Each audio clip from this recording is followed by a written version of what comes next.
নমস্কার প্রিয় শ্রোতা বন্ধু, সৃষ্টি রহস্য চ্যানেলে আপনাদের সকলকে পরম শ্রদ্ধার সাথে স্বাগত জানাই।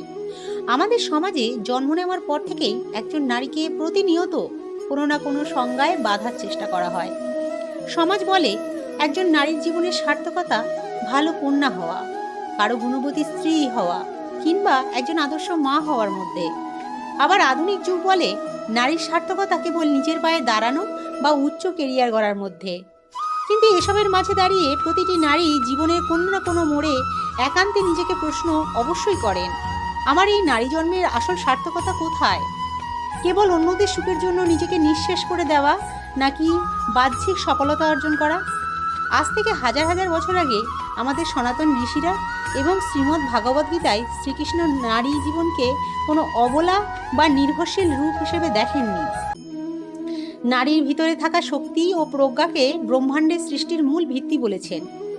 আজকের এই ভিডিওর মাধ্যমে আমরা জানব বাহ্যিক রূপ, সংসার বা অর্জনের ঊর্ধ্বে উঠে একজন নারীর জীবনের আসল সার্থকতা ও পরম উদ্দেশ্য কী। আসুন সবাই মিলে পরম শ্রদ্ধায় এক সুরে বলি রাধা রাধা।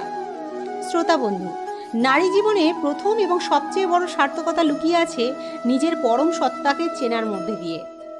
সনাতন শাস্ত্রে বলা হয়েছে, যেখানে নারীকে সম্মান দেওয়া হয় সেখানেই ঈশ্বর নিবাস করেন। কিন্তু এর চেয়েও বড় কথা হলো, নারীকে শাস্ত্রে আদি পরা শক্তি বলা হয়েছে। প্রকৃতি না থাকলে যেমন পুরুষ বা সৃষ্টির কোনো অস্তিত্ব থাকে না, তেমনি নারীর শক্তি ছাড়া এই মহাবিশ্ব অচল।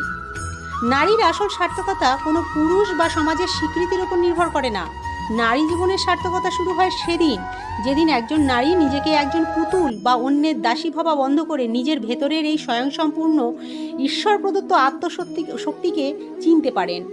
নিজেকে ভালোবাসাও যে এক পরম আধ্যাত্মিক কর্তব্য, তা অনুধাবন করাই নারী চেতনার প্রথম জাগরণ। সাধারণত মনে করা হয় একজন নারীর জীবনের সবচেয়ে বড় সার্থকতা হলো মা হওয়া।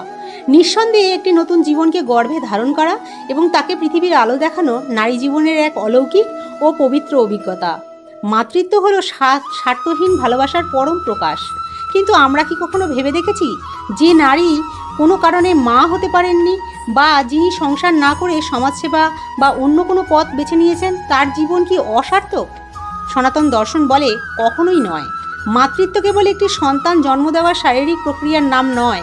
মাতৃত্ব হলো এক মানসিক চেতনা, কারো ক্ষত সারিয়ে তোলার ক্ষমতা, স্নেহ দেওয়া, রক্ষা করা এবং ভালোবাসার নামই হলো মাতৃত্ব।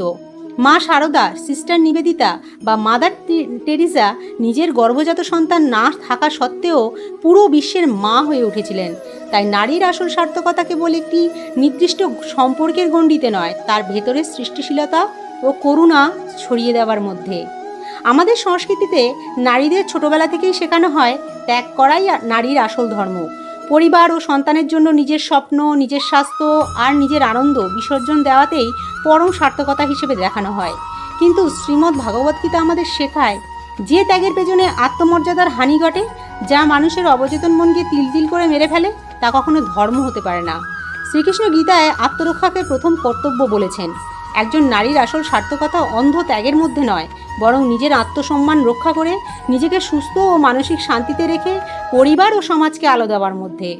প্রদীপে তেল না থাকলে তা যেমন আলো দিতে পারে না, ঠিক তেমনি একটি নারী নিজে শান্ত ও পূর্ণ না থাকলে তিনি কখনো অন্য কাউকে সত্যিকারের সুখী করতে পারেন না।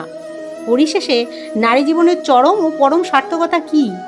নারী জীবনের আসল সার্থকতা হলো নিজের ভেতরে জ্ঞান, প্রজ্ঞা এবং আত্মবিশ্বাসকে জাগ্রত করা।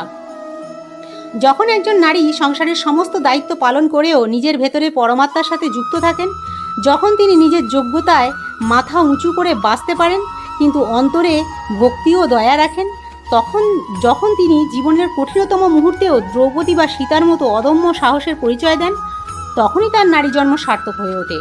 তাই আজ প্রতিটি নারীর প্রতি আহ্বান, অন্যকে খুশি করা মানসিকতার দাসত্ব থেকে মুক্ত হন। আপনার জীবন ঈশ্বরের এক অনন্য উপহার।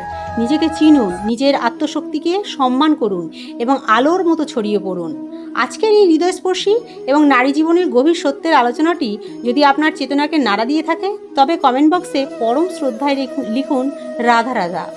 সৃষ্টি রহস্য চ্যানেলের পক্ষ থেকে সকল নারী শক্তিকে আমার বিনম্র প্রণাম। ভালো থাকুন, নিজের ভেতরের তেজকে চেনার চেষ্টা করুন। রাধে রাধে।